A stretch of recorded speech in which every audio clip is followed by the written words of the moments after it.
Katiko kaki mulai dan langkahkan di sinan mande tanyo bapasan. Kanalah diri, kanalah badan, jangan lupa joka wajiban.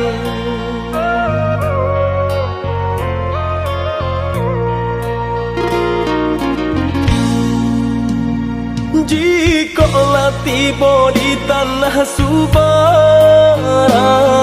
jangan lupa diri, ingatlah Tuhan. Mana jo salah pandai sisihkan, selama ibadah jauhlah malang.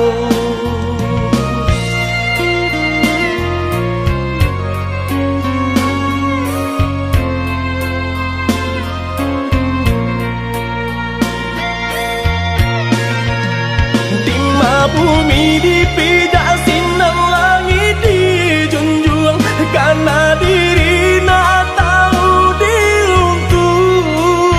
Pandai-pandai menimbang, nak pandai-pandai menjaga, hanya Tuhan kuasa sampai balindung. Kanalah basan mandenan tinggal, ko isu hidup nak batukan di dalam sujud iman dewa minta Tuhan kuasa berikan jalan.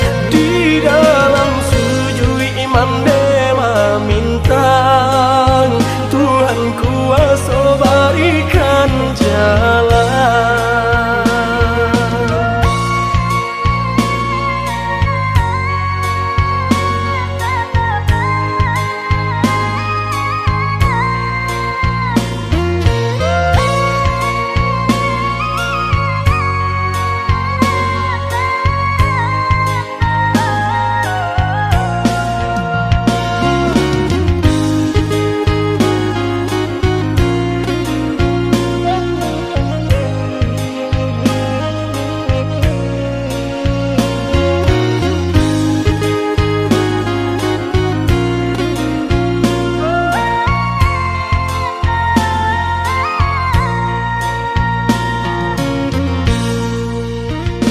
Jika tiba di tanah Subarang,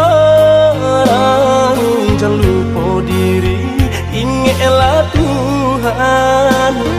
Mana jo salah pandai sisihkan, selama ibadah jauhlah malang.